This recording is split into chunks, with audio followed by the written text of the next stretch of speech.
Halo teman-teman, ketemu lagi bersama saya Yasir Fadilah. Kali ini saya mau membahas tentang bahaya dari gadget.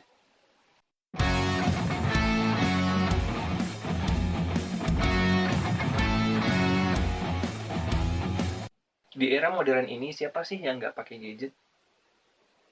Ya, kebanyakan dari kita pasti memakai gadget untuk keperluan sehari-hari, di keseharian kita.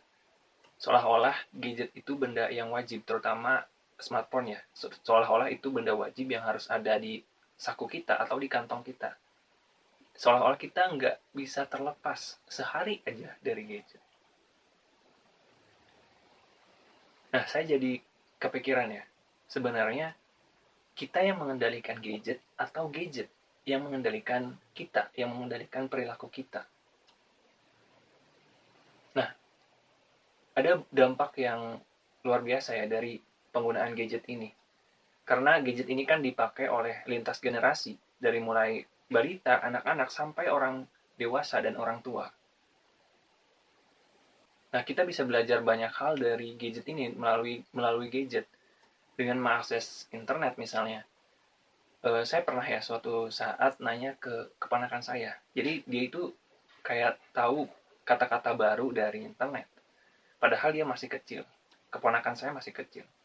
Waktu itu saya nanya, kamu tahu kata-kata itu dari mana? Katanya, tahu dari salah satu video di internet. Ya saya jadi, oh iya ya. Saya jadi mikir ternyata gampang banget kita buat belajar. Jadi seolah-olah gadget itu juga sebagai alat didik nggak langsung, di mana kita bisa belajar sendiri.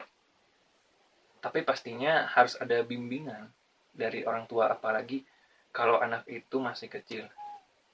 Saya tiba-tiba penasaran untuk melakukan challenge 24 jam atau seharian tanpa gadget, tanpa memakai gadget. Kecuali untuk merekam video ya. Jadi saya seharian tanpa memakai gadget untuk misalnya nonton YouTube atau untuk berselancar di internet, buat browsing-browsing, buat scrolling sosial media, atau apapun itu. Saya nggak melakukan itu selama seharian penuh. Saya coba menantang diri saya karena saya pengen tahu ya, sebenarnya seberapa ketergantungannya sih, seberapa addicted-nya kita dengan gadget, eh, seberapa addicted-nya saya dengan gadget. Karena hampir tiap hari saya pakai gadget. Ya untuk sekedar buat mencari hiburan atau buat ngerjain sesuatu. Nah, ngomong-ngomong, gadget itu ada dampaknya kan ya. Selain dampak positif, pasti ada dampak negatifnya. Salah satu dampak negatif dari penggunaan gadget ini adalah dari screen time. Dari seberapa lama kita menggunakan gadget, seberapa lama kita menatap layar gadget. Karena kalau misalnya screen time ini terlalu berlebihan, ya itu bisa um, merusak kesehatan kita. Karena menurut lansiran dari lifestyle.kompas.com, katanya penggunaan gadget atau screen time yang terlalu lama, terlalu berlebihan, itu bisa berakibat ke kesehatan kita. Misalnya, itu bisa berakibat ke kesehatan mata kita, karena kita terlalu lama melihat layar. Lalu bisa berpengaruh ke pola tidur kita, karena kebanyakan dari kita menggunakan gadget sebelum tidur. Lalu bisa membuat kita ngerasa stres atau gelisah, ya karena terlalu lama menatap layar gadget ya, terlalu lama menatap layar smartphone. Terus saya pikir pasti ada solusi yang bisa dilakukan untuk mengatasi efek negatif ini, untuk mengatasi screen time misalnya. Nah, saya coba ngasih beberapa solusi ya untuk kamu yang mungkin ngerasa screen time-nya terlalu lama nih, terlalu berlebihan. Solusi yang pertama adalah batasi screen time. Ya, seperti yang saya udah bahas tadi ya. Kalau misalnya kamu bisa mengurangi atau membatasi screen time, kamu bisa bisa melakukan hal-hal lain yang mungkin lebih bermanfaat untuk kehidupan kamu.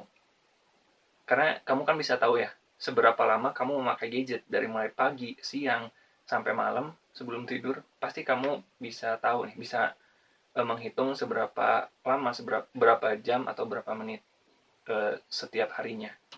Nah, dengan membatasinya, misalnya dari beberapa jam berkurang, jadi cuma lebih sedikit, misalnya dari 5 jam per hari menjadi 3 jam atau 2 jam per hari. Ya pokoknya batasi semampu kamu aja. Solusi yang kedua adalah pakai kacamata anti radiasi. Nah, kadang saya juga suka pakai kacamata anti radiasi untuk meminimalisir efek radiasi dari penggunaan gadget, dari menatap layar gadget terlalu lama. Karena saya memakai kacamata ini ketika harus menggunakan gadget cukup lama ya. Ya minimal mata kita bisa terlindungi ketika memakai kacamata anti radiasi ini.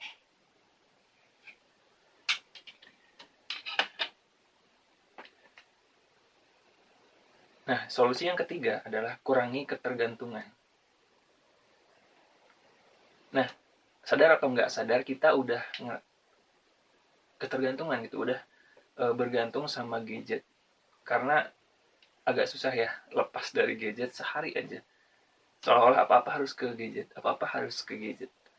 Nah, dengan dengan mengurangi ketergantungan ini, kamu bisa mengembangkan aspek-aspek lain dari diri kamu sebagai makhluk yang punya potensi. Kamu bisa mengembangkan sisi manusiawi kamu, dan kamu bisa lebih berkembang sebagai makhluk sosial, mungkin sebagai manusia. Ngomong-ngomong, setelah melakukan challenge selama 24 jam tanpa gadget itu, saya jadi ngerasa ada bagian dari hidup saya yang perlu dirawat, yang harus lebih dirawat lagi. Karena selama beberapa waktu ke belakang, saya lebih sering merawat gadget atau lebih sering memakai gadget. Dan agak kurang buat merawat hal-hal lain, bagian-bagian lain dari hidup saya. Nah, setelah challenge itu saya jadi sadar kalau saya perlu merawat bagian-bagian lain seperti merawat diri, merawat kesehatan, merawat hubungan. Ya itu bisa hubungan kita dengan orang lain atau bisa hubungan dengan Tuhan. Ya dari situ saya sadar tentang kehidupan yang saya jalani. Kehidupan yang memang harus seimbang juga sih, yang memang harus dirawat. Bagian-bagian lain yang perlu dirawat. Kita harus sadar dengan hal-hal lain yang memang penting buat hidup kita. Bukan cuma tentang gadget aja. Oke, semoga video kali ini bermanfaat buat kamu. Pokoknya tetap semangat, karena saya tahu kamu punya potensi.